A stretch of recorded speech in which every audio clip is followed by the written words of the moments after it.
चलो चलो चलो चलो चलो चलो, फिर आ गए तुम। कितनी बार मना किया कि तुम मंदिर में प्रवेश के लायक नहीं हो। चलो जाओ इधर, तो जाओ, मुझे भगवान की मूर्ति को जल चढ़ा जाओ। चल चल चल चल। शास्त्री, होश की बात करो। तुम्हारी ये हिम्मत कि मेरे घर की बहू को मंदिर में जाने से रोको? श्रीमान, तुमने मुझे खुद ही तो उसकी कुंडली दिखाई थी। अब कुंडली देखकर भी क्या मैं इसे मंदिर में आने दे सकता हूँ? तो क्या इसकी कुंडली में ये लिखा है कि ये मंदिर में नहीं जा सकती? अवश्य यही लिखा है। ये बांझ है, इसकी संतान नहीं हो सकती। और बांझ को मंदिर में आने देना मतलब सुहागनों के मंगलसूत्र को तोड़कर बिखेर देना।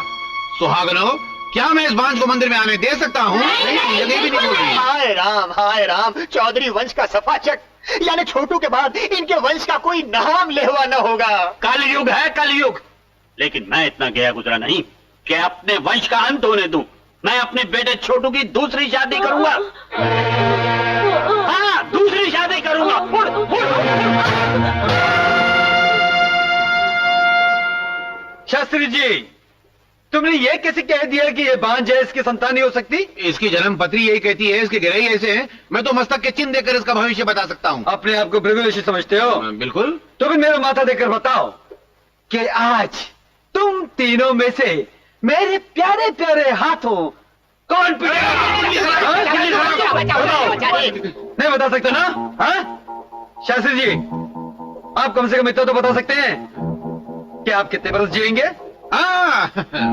मेरी कुंडली का तो मैं एक शब्द जानता हूँ। मेरी कुंडली अनुसार मैं संसार में कम से कम 100 साल जीऊंगा। तो समझ लो तुम्हारे 100 वर्ष पूरे हो गए, क्योंकि इस दूसरे से तुम्हारी गर्दन काटकर मैं ये साबित कर दूंगा कि तुम्हारी कुंडली गलत है। कुंडली खराब, माफ करना बेटा।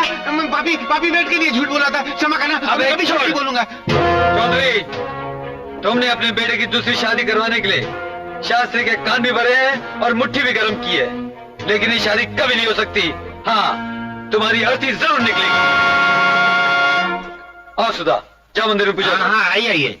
आयुष्मान भव, दूधो नहा पूतो फलो, भगवान तुम्हारी गोद हरी करे। चलो चलो हटो। क्या बक रहे हो? तुम धर्मराज की बेटी से प्यार करते हो, उससे शादी करना चाहते हो? माँ, आरती भी तो मुझसे शादी करना चाहती। खामोश, तुम उस घराने के पांव की धूल हो। ऐसे महान आदमी से पांव धुलवाकर कन्यादान करवाना चाहते हो? ऐसे गलत ख्याल निकाल दो अपने दिल से। चले जाओ यहाँ से। तो क्या तुम्हारी माताजी को ये विवाह पसंद है? पसंद की बात नहीं आरती, वो तुम्हारे महान पिता के आदर के विचार से डरती है। तुम अपने पिताजी से बात कर सकती हो? मैं और उनसे ऐसी बात? नहीं नहीं, मार डालेंगे मुझे। तो फिर हमारी शादी कैसे होगी? अरुण, यही तो समस्या है। चिरंजीवी चिरंजीवी सुखी भवा। मेरे पास तुम्हारी समस्या का उपाय है। मन में भय मत रखो, मैं तो भगवान का दूत हूँ। मेरा आशीर्वाद अपने स्वार्थ के लिए नहीं बल्कि दूसरों के उपकार के लिए होता है। तुम दोनों एक दूसरे से लव करते हो? जी हाँ। मैरिज करना चाहते हो? जी। कौन से गोत्र अर्थात कौन सी जात के हो? प्रेम जात। आहा, प्रेम जात, वो तो बहुत महान जात है। मगर प्रेम जात वालों के पास हिम्मत का होना बहुत जरूरी है। और अगर हिम्मत है तो मेरे पास तुम्हारी समस्या का हल है। क्या है बताइए। रन अवे, भाग जाओ। अरे बाप रे। अरे बाप रे बोलने से काम नहीं चलेगा। अगर तुम्हारे बाप को पता चलेगा तो वो तुमको तुम्हारे नानी के पास नर्क में भेज देगा और तुमको तुम्हारी दादी के पास जो नर्क से बुरी जगह में रहती है वहां भेज देगा। और फिर प्रेमिका को लेके भाग जाना कोई बुरी बात, कोई पाप थोड़ी है। भगवान श्री कृष्ण रुक्मिणी को लेकर भाग गए थे, पृथ्वीराज संयोक्ता को लेकर भाग गए थे। तुम इसके साथ भाग जाओ, चुपके से शादी कर लो, फिर जाके अपने बाप के पैर पकड़ लो। वो मजबूर होकर तुम दोनों को आशीर्वाद दे देंगे। मैं शुभ घड़ी बताता हूँ। हाँ, कल सुबह 8:50 पे बिल्कुल शुभ घड़ी है। भाग जाओ, भाग जाओ। चलो भैया, इसमें गर्म पानी है और इसमें ठंडा है। अरे मालूम है, उसमें गर्म है उसमें ठंडा। ये भी लल्लू है। कल्लू जी सरकार।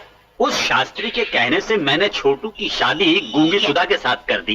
जी, लेकिन जैसा मैंने कहा था तो उन पर कड़ी निगरानी रख रहा है ना? अरे आप फिक्र मत कीजिए सरकार, हम दोनों भाई मिलकर उनको एक पल के लिए पास भटकना तो क्या, आंखों में आंखें डालकर देखने तक नहीं देते। अच्छा शाबाश। अरे बस ये 4-6 महीने और सह लो। सह लेंगे सरकार शुभ समाचार, शुभ समाचार। धर्म मर गए क्या? नहीं, उसी का प्रबंध करके आ रहा हूँ। अरे सुनिए तो, उनकी बेटी एक लड़के से प्यार करती है और मैंने दोनों की बुद्धि में कील ठोक दी है कि घर छोड़ के भाग निकलो। और जैसे ही दोनों घर छोड़ के भाग निकले कि सारा गांव पर थू थू करेगा और धर्मराज के हृदय की गति बंद हो जाएगी। अरे मान गए शास्त्री, समझ में नहीं आता तुम्हें क्या पुरस्कार दूं। अरे गर्मी में आए हो, लो तुम्हें ठंडे पानी से नहला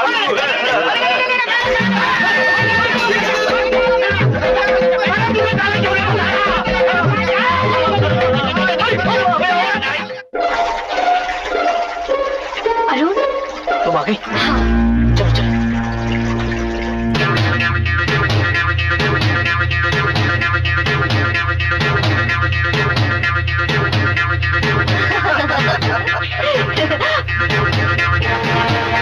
अरे प्रकाश, वो आरती है ना? आरती! चाचा जी मारे गए। अरे भागो ना। अरे आरती, कहाँ जा रही हो?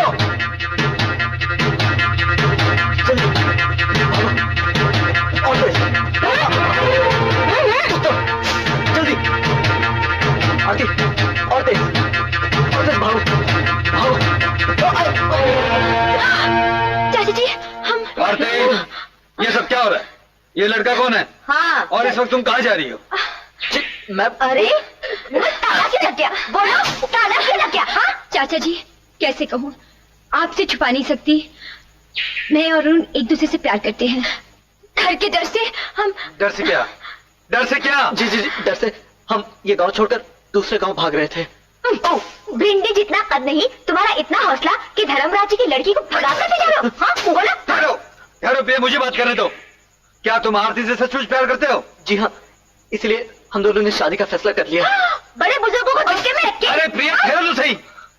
देखो आरती, शादी इस तरह नहीं की जाती। मैं भैया से बात करूंगा। पिताजी मुझे मार देंगे। डरो नहीं, बाप का दिल बड़ा कोमल होता है। मैं बात को संभाल लूंगा। कहूंगा जिससे आरती प्यार करती है उससे उसकी शादी हो जाने दीजिए। क्यों प्रिया? हाँ मैं भी कहूंगी। वो कोई शेर या हवा तो है नहीं, वो मेरी बात को टालेंगे नहीं। आप देख लेना मैं कैसे इस उलझन को सुलझाती हूँ। चलो जाओ। अरे जाना, खड़ा क्या है? एक पंत और दो काज। भैया इनकी शादी के लिए राजी हो गए तो हमारी लाइन भी साफ हो जाएगी।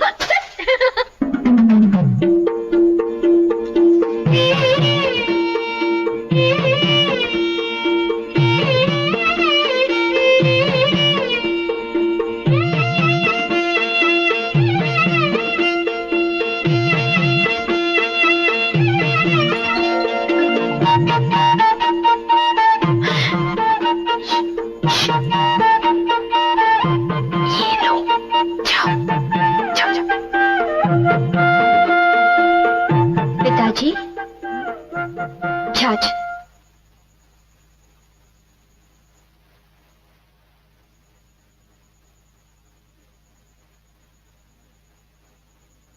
भाभी, जो काम वक्त पर हो जाए उसकी बात ही और होती है ना?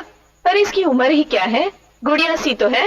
अरे माँ की नजर में बड़े बच्चे भी मुन्ना मुन्नी होते हैं। अरे प्रिया बिल्कुल ठीक कह रही है। ये बैलगाड़ी का जमाना तो है नहीं भाभी, रॉकेट एज है। शादी ब्याह में देर हो जाए तो लड़का लड़की के प्यार व्यार के चक्कर में पड़ने का डर होता है ना। वैसे तो हमारी आरती ऐसी वैसी नहीं। हाँ। लेकिन जैसे ही फसल पक जाए तो रखवाले की जरूरत होती है, वैसे लड़की जवान हो जाए तो घर वाले की जरूरत होती है। आरती, हाँ बेटी क्या तुम किसी से प्रेम करती हो? नहीं, वो चाचा जी वो, मैं? नहीं। माँ जी। देखो बेटी, ब्रह्मा ने मनुष्य का मुख इसलिए बनाया है कि उस पर उसके मन की छुपी हुई भावना प्रकाशित हो जाए। तुम्हारे होंठ थरक रहे हैं, तुम्हारे हाथ कांप रहे हैं और तुम्हारे नैनों से प्रतीत है कि तुम कोई बात छिपा रही हो। कौन है वो आरती? कौन है वो जिसके लिए तुम्हारे मन में स्नेह की भावना है? जी मैम।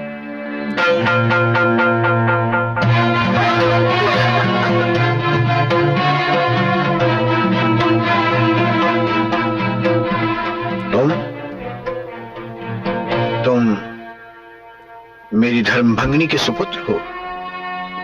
आज तक मुझे मामा कहते आए। ये विचार मेरे मन में कभी नहीं आया कि मामा को पिता बनकर कन्यादान भी करना होगा। लेकिन अब ये पवित्र कार्य करके मैं अपना रहा सहा कर्तव्य भी संपूर्ण कर दूंगा। अगले मास बुधवार की रात्रि को बड़ा शुभ मुहूर्त है। उस समय वैदिक रीति के अनुसार आरती तुम्हारी अर्धांगिनी बन जाएगी। लोग जो आरती के बारे में बोल रहे हैं वो सरासर झूठ और अन्याय है। जो दुर्घटना हुई उसमें आरती का क्या कसूर?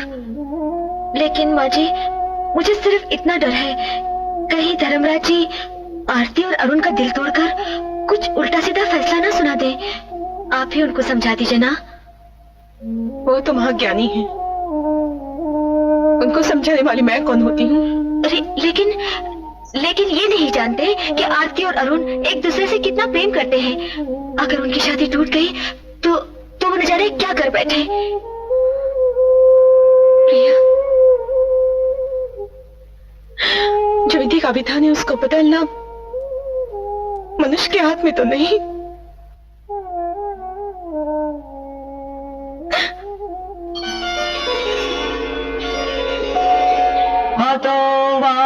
प्राप्यसे स्वर्ग। सावित्री, मैं धर्मपीठ पर निर्णय करने जा रहा। मुझे विश्वास है कि आपका फैसला आपके हृदय की तरह उज्जवल और सदा की तरह अटल रहेगा।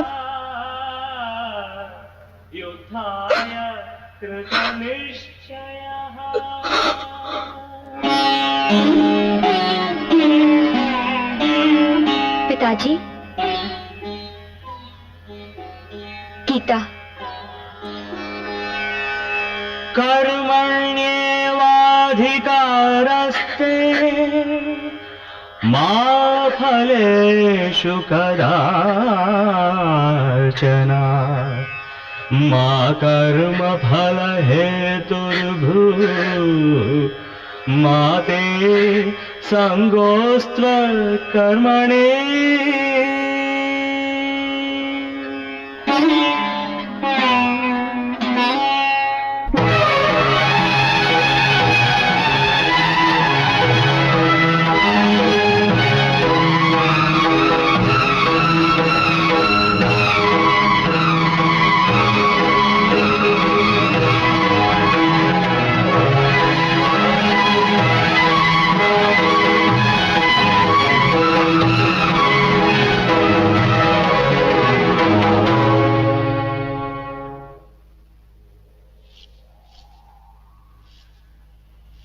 नगरवासियों, आज की समस्या है आरती पर लगाया आरोप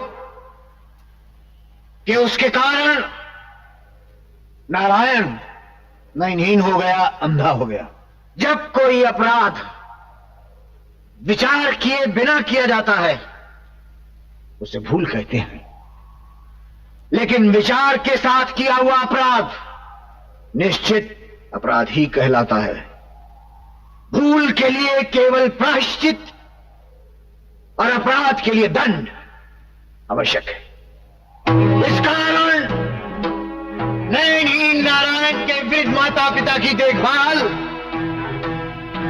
आरती को करनी होगी और इस कर्तव्य को पूरा करने के लिए उसे नारायण से विवाह करना होगा। ये अन्याय है, हमें आपका फैसला मंजूर नहीं। न्याय स्वीकार करना आरती का काम है, तुम्हारा नहीं। बेइंसाफी की छुरी से जब आरती की कुर्बानी दी जा रही है, एक चाचा होने के नाते उसे बचाने का हक मुझे है। तुम्हारा कहना उचित, परंतु पिता और सुपुत्री के संबंध से हमारा अधिकार प्रथम। ये कहाँ का अधिकार है? पिता होने के संबंध से ही आपने उसका हाथ और उनके हाथ में देने का वादा किया था, और अब आप उसकी दूसरी शादी का हुक्म दे रहे हैं। यही आपका इंसाफ है, यही आपका धर्म है। धर्म और न्याय के भेद को पहचानो प्रकाश। और उनको घर में दिया हुआ वचन एक पिता का पारिवारिक धर्म था। और धर्मपीठ पर बैठकर किया हुआ निर्णय एक धर्म अधिकारी का न्याय है, उसकी नीति है। आपकी नीति से हमें कोई मतलब नहीं। धर्मपीठ से केवल न्याय सुनाना ही नीति है, इस पर कोई टीका नहीं कर सकता। मैं आपसे बहस नहीं कर रहा, सिर्फ आपका फैसला हमें मंजूर नहीं। कि हमारा फैसला स्वीकार न हुआ तो इसके दो ही परिणाम हैं, या तो इस नगर से वनवास और या इस तलवार को तुम्हारे प्राणों की आहुति।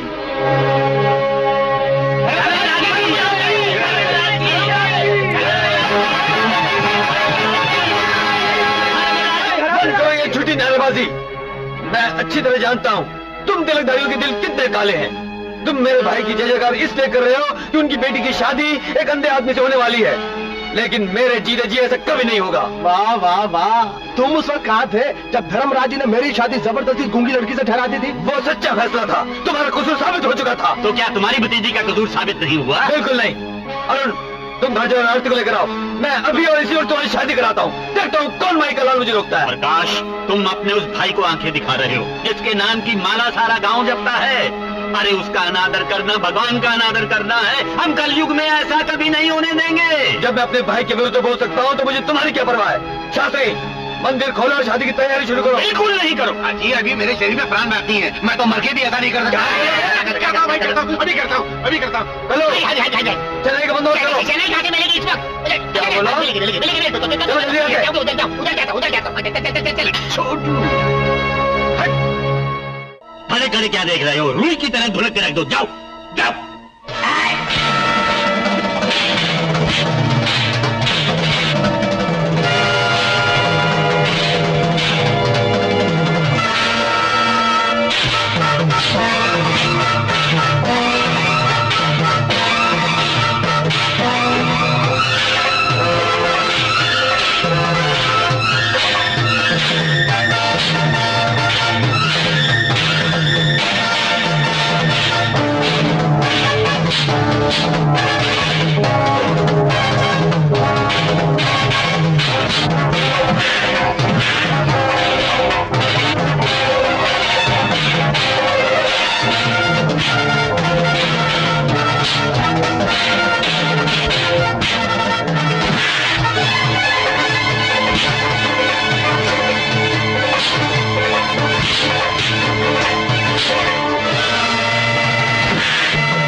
धर्मराज जी आपका छोटा भाई आरती की शादी अरुण से करवा रहा है और जो कोई उसे रोकने जाता है वो भूखे शेर की तरह पर झपट पड़ता है।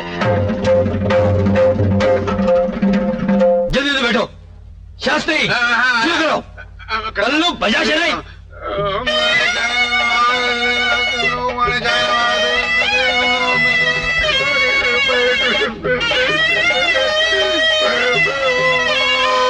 अबे जल्दी मंदिर पर।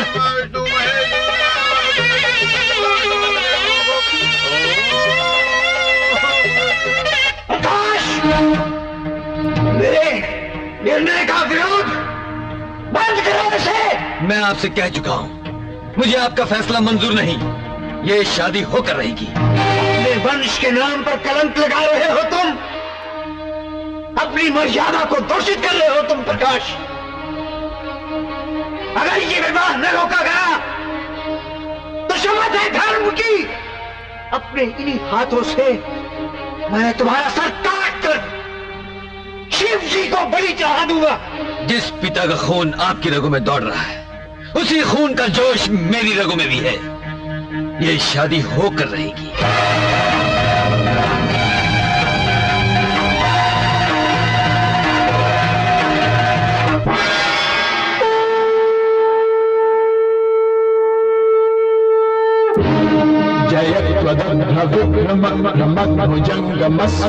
विनिर्गमाक्रमश्वुर कराल भाल हव्यवा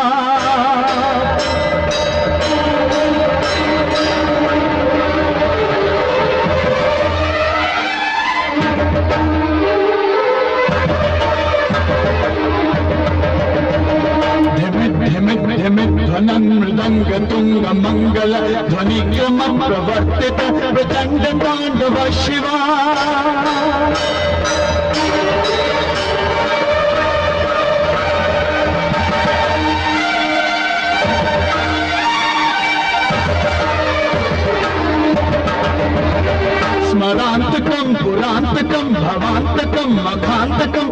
कांत कांत कांत कम कमंत कांत कम भजे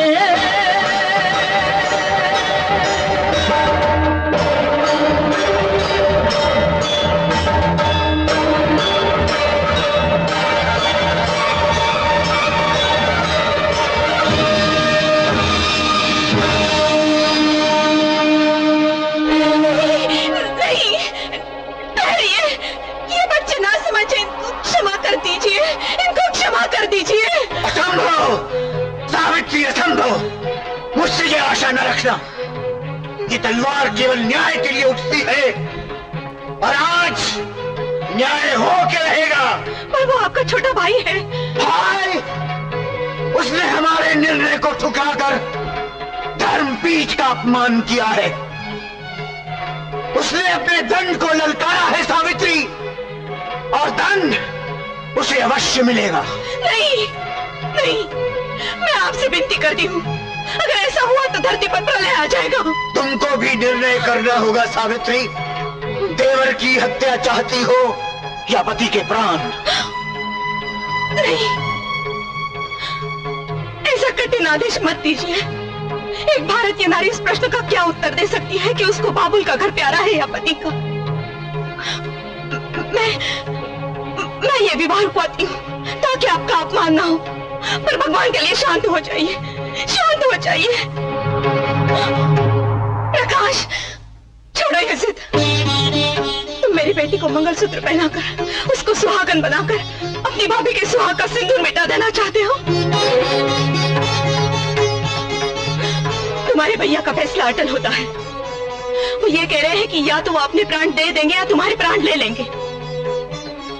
तुम्हारी भाभी न देवर की हत्या देख सकती है और न ही अपने महान पति को खोल सकती है। प्रकाश, अपने भैया की आज्ञा का पालन करो, अपने कुल के सम्मान की रक्षा करो। उनके कहने के अनुसार आरती और अरुण को लेकर यहाँ से चले जाओ। आंखों से ओझल होने का दुख तो आदमी सहन कर सकता है, क्योंकि उसमें जीवन की एक धारा बहती रहती है। लेकिन जीवन जब मृत्यु का रूप धारण कर लेता है तो सारी आशाओं का अंत हो जाता है। मैं तुमसे विनती करती हूँ, अभी इसी समय यहाँ से चले जाओ। ठीक है भाभी, मैं इस गांव से तुम सबसे संबंध तोड़कर चला जाऊंगा, लेकिन इस संसार की कोई भी ताकत अरुण और आरती की शादी को नहीं रोक सकती। चलो।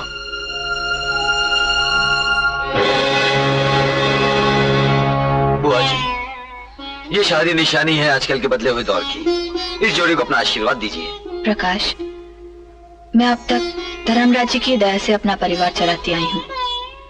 मैं उनकी आंखों में सिर्फ दया देख सकती हूँ, क्रोध की ज्वाला नहीं। तुम अरुण और आरती को उनका आशीर्वाद दिलवाओ। उनका आशीर्वाद इन बच्चों के लिए और मेरे लिए भगवान का आशीर्वाद होगा। जैसी आपकी इच्छा। चलो।